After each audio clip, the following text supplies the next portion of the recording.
Welcome to the Idaho Business Podcast, the only Idaho podcast focused on providing profits for Idaho people. If you love our state and love small business, you are in the right place.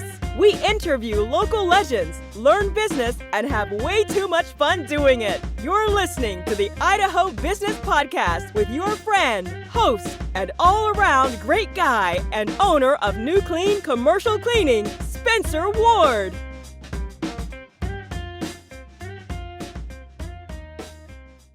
All right, welcome back, everyone, to another episode of the Idaho Business Podcast. We are privileged today to be joined by Ray Barlow. He is the CEO of Showban Bannock Casino Hotel.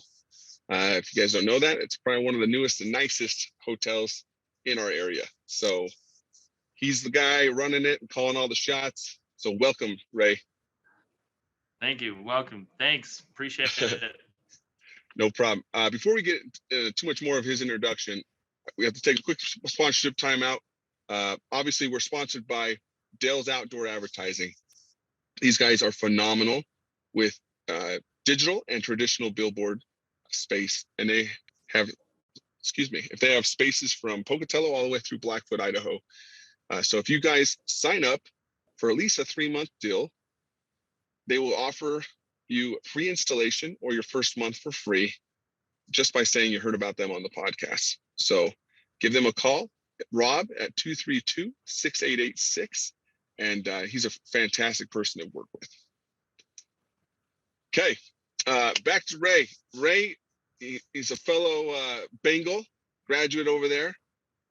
He has a few more degrees than I do. He's one of those overachievers. Had a couple of degrees in business administration management and accounting, and he also, of course, you had to tack on the CPA certificate and license there. So is there anything else you don't do? I think that's the shorter list. No, so I'm studying for the CPA. I was before I took over for this position, but right now the study materials are just kind of gathering dust. But that was kind of what my plan and goal was when I started out here, was to go the financial route, and then the opportunity came to apply for this position, and I applied for it and got it. So that's awesome. But it is a goal of mine, is to finish the CPA, but it's just going to take longer now. Hey, that's amazing. I was telling Ray offline before we started how I'm something, because that was my childhood dream, and even all through college, I thought I wanted to run hotels, resorts, and for him to be doing it now, I'm like, oh man, I idolize him, so I think it's cool. I'm sure he could tell me, and every day is not the best. There's always the things you don't want to deal with, but I think it's a pretty cool industry to be a part of. So, hospitality, it definitely is one of those industries that it's not rocket science. A lot of it's customer service based, and it's a lot of fun, but we definitely have our fair share of, holy cow, I didn't expect that to occur today. But at the end of the day, it's about taking care of guests, and they're coming here to unwind, and they're coming to really get away from their lives for a few days and to enjoy it. And so we have that opportunity to kind of capture it and then run with it and supersede their expectations and stuff like that. And that's what we attempt to do. So it's a lot of fun. It's never a dull moment, though. I can imagine, man. I mean, you're not unlike any other hotel around this area, because number one, you have a casino attached, and then you're also having major events there, with major entertainers coming. So you're dealing with all the different areas. Correct. So competitive advantage wise, we are much different than the other properties around the area, because we do have a casino attached. We do have food and beverage outlets. I have 5 of them that I'm in charge of, and then the hotel. We do work with entertainment. We have a 15,000 square foot event center, and the idea there is just to provide good experiences for people. We're working on an event, Stone Temple Pilots in Daughtry, They're actually going to be here this weekend, and my teams, they're working on the setup on that right now. But it's an incredible amount of preparation that goes into these events to make sure that they're successful. And then afterwards, analyzing them. Hey, did we meet expectations? Did we hit our targets? Sure. And again, did we accomplish the goals that we want to? And then what we're also finding out is there's really ripple effects of things that we didn't even know. It's like, holy cow, this was a really cool thing that happened. And so, the more that we do them, I think the better that we're getting at them. And again, they're a lot of fun. They're great experience for people, and it gives local individuals an opportunity to meet big time guests. And so that's what we're about. That's fantastic. No, I've been to a few events out there, and it's I just recently I went to Tracy Morgan out there. So yeah, it's always a fun time out there for sure. Yeah, and that's what we aim for, is really, it's just providing a good experience for the people that come out here, and in a way, it's kind of giving back to them. And we're also open. Like, if we have people that want to see a specific band or group or comedy, let us know, and we'll see about what it would take to get them here. So, and that's kind of where we're at right now, is we're prepping for our next fiscal and our budget, and we're prepping for all of those things right now. So yeah, if anybody knows, we're open. I like it. No, I think it's super interesting because you guys have your hands in so many buckets out there. You have some risk on you, because you're outlaying some money to bring these entertainers in, hoping that you draw the crowd, and hopefully they spend a little money in your casino, like I did when I was there. Well, I donated it to you because I didn't win anything. And then you hope that you reserve some rooms while you're out there too. So I just appreciate that. But no, yeah, I'm sure you do. So I think it's so interesting, just the economics behind all that, because you really have to be managing all different aspects to make sure you guys stay profitable and keep people entertained. But can you speak to that a little bit, of just kind of the actually we have meetings about that type of stuff all the time. Obviously, we're kind of the only show in town when it comes to the gaming side. When it comes to food and hotels, there's a lot of variety.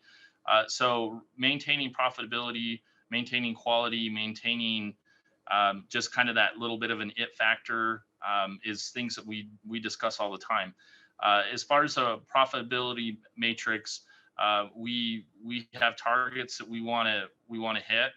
We work with our teams on how we can go about hitting those targets and identifying what it is. And so we're trying to be creative. We're trying to do things that are a little bit different. So this last month, we had a culinary roadshow where we brought in a celebrity chef, Vic Vegas. He was with us for an event that we were showcasing some of our chefs. And it was a fantastic little event. We had ice sculptures. We had some of the local beer and wine vendors come out, and we paired our food with them, with what our chefs were putting out. And it was a good event. And so, again, as far as profitability with us, a lot of it, we're dealing with discretionary income. And so, again, we want to be mindful of what's going on with the economy, what's going on with rising costs and gas prices and interest rates. And so, it's definitely stuff that we have on our radar. The nice thing about us is we're able to adjust and adapt because we do have, like I said, we have some competitive advantages that other hospitality properties don't have. And so it allows us the flexibility to make those decisions. And so, again, right now we're having a really good year on our gaming side and our food and beverage side, and even our hotel. We're having really, really strong things. Obviously, I think everybody would say that they always want more, but right now we're doing well, and it's indicative of what's going on with our local economy, as well as we're able to see those correlations.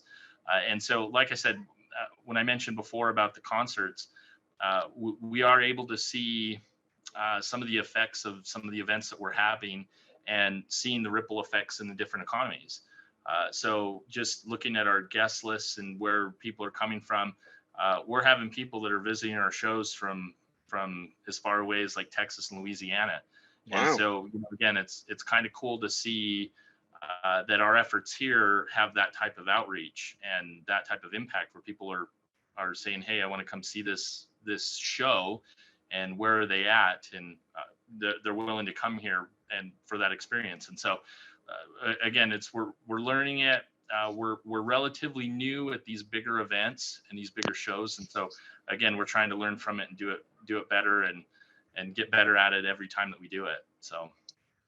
Well, we commend you, man, because these events are great for not just you guys, but for the community in general, because people from Texas and they've got to fly here, probably using Idaho Falls or Pocatello airports, and they're using other services. Yeah. There's definitely a ripple effect. And they come, they get gas, they go to our grocery store. It's great.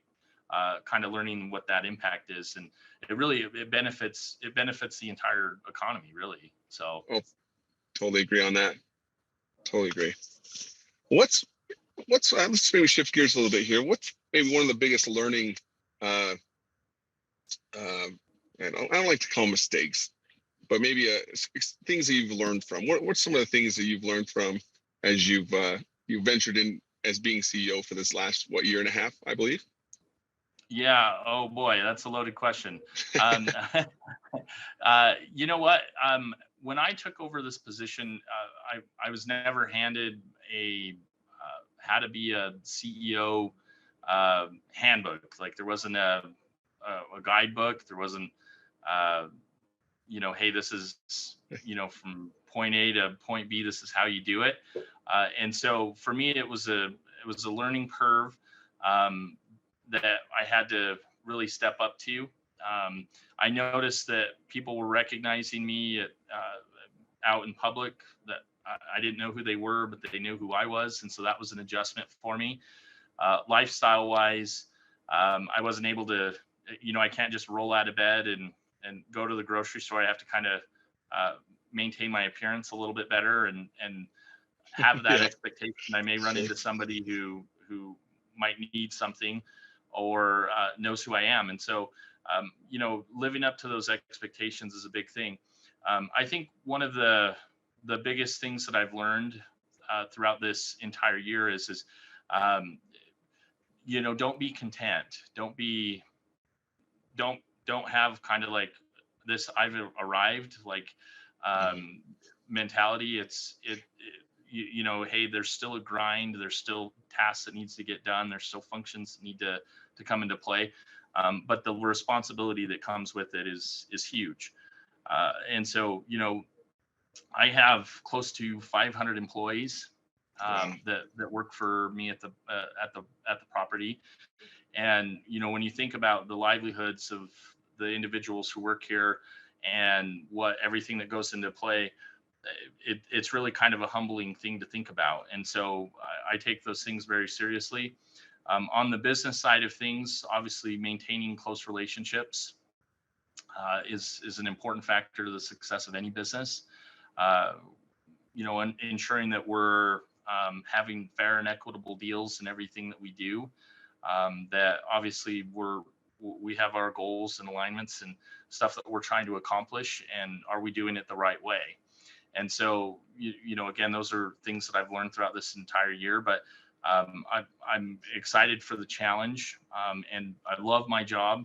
I think it's one of those things that's really cool, and I didn't really envision something like this occurring. I wanted something like this. I worked for it. I made sacrifices and, lived a disciplined life to hold a position like this, but it occurred faster than I thought it would. I've always felt kind of like an entrepreneur. And so, having that entrepreneurial mindset when it comes to problems, when it comes to creating solutions, and stuff like that has really helped me, I think, when it came to this position, because I really took a solutions-oriented approach when I applied for this job. It's, hey, this needs to be fixed, this needs to be fixed, and this is how it can be fixed. And so paying attention to things that I think people don't necessarily pay attention to, has been a key to my success. And again, it's how creative can we be in when it comes to just about anything, to do something a little bit different. And so again, it's been a whirlwind. I'm still relatively new. I don't necessarily, I guess, feel worthy of the title that I have, but I'm working towards it, and trying to be a good CEO and have good longevity. And again, it's just kind of learning as I go and building up. And those are those are the things. But I've learned a lot this past year, and again, it's been a cool thing. So I love it, man. Yeah, I can imagine the stress behind being, put into that, bright spotlight of that position, and everyone's looking to you, being like, okay, you should have all the answers right now, correct? And you're like, oh, you know what? I'm glad you said that, because one of the things that I've learned is, you don't necessarily have to have all of the answers, but how resourceful are you? Like, how fast Correct. can you find the information that you need? And can you get it quickly? And how effective is it? And does it meet the question that was asked? And so, you don't always have to have all of the different questions, but you do definitely have to be resourceful. I may not know the answer to something, but I know where to get that information. And is it the accurate information? And does it meet what it is that is being asked correctly? And so for an industry like gaming, for example, it's fast paced. It changes it's heavily regulated, and there's a lot of different things that come into play. Hospitality, food and beverage and hospitalities are quite a bit easier, because again, they're more prevalent in the areas, whereas gaming, there's not a lot of gaming around here. I think our closest competition is 2.5 hours away. But again, it's how resourceful can you be? And really, if you're a resourceful individual, you're going to be successful no matter what. And so that's definitely one thing throughout the year that I've learned. It's, you got to be resourceful. I like that a lot, and I totally agree. I'm sure you've surrounded yourself with some people that, when the problems arrive, you have solutions coming from good people around you, right? That's, again, another key thing is surrounding yourself with good individuals, people who know and understand. And again, yes, and very happy with the individuals who work here. I got a really great team. My executive team is fantastic, and again, we're the proof is in what we're doing, and so that's the nice thing. And then the other thing that I want to touch on about that as well is, being a Native American owned property, we really want to have a strong cultural influence on people as they come to the property. And so that's one of the focuses and aims that we have as well, is that, when people come here, they learn a little bit about the culture. They feel that this is a little bit of a different business, and it's something that's cool. It's something that's unique, and it's something that's fun, and it's enjoyable, and they want to come back. And so we want to share that. And so with our property, that's kind of one of the goals and aims, is that when people come here, they learn a little bit more about the Shoshone-Bannock people, understand our color palette, understand some of our traditions. And then, we also have to kind of be careful with that too, because some people are very, they hold those things very closely. And when it comes to ceremonies and spirituality and stuff like that. And so we always have to kind of find that medium of where people are learning through, our songs, our dances, and our artwork. But we're also taking into account the sacred things about our culture. And, but obviously with a business like this, we want to share that. And so I think that's really cool. I love it. We talk a lot about culture on this podcast too. And for us in our businesses, and what we talk about for other businesses, is having those core values as part of culture. But it's interesting too, because you also have the actual cultural, the aspect of it on top of the normal culture of business ownership as well. So I think that's interesting of how you display that. So yeah, it honestly, it's cool. It comes with it's just like anything else. It comes with its challenges, but at the same time, it's something that we put a lot of pride in. We're really proud of it, and again, it's we want to share it with other people, and it's the beautiful things about our culture. Sure, I like for sure on that one.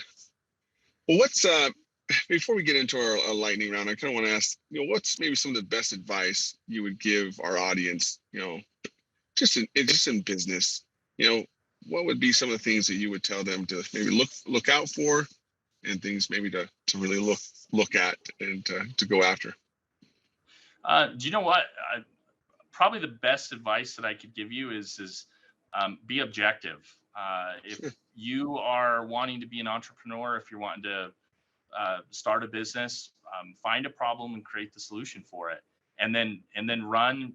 Don't take no, and grind. And again, just come up with a solution to a problem that you find, and you'll be successful. Persistence pays. It really does. And honestly, those are kind of what I kind of view myself as I did all of those things. And again, it's one of those things where it's like I don't ever want to become complacent. So I frequently objectively look at the things that I do. I look at it from the business standpoint of how can we do things better? What did we do well? And how can I figure out how to do it a little bit better? And then things that we don't do so well, how can we figure out to do it a little bit better than we did before?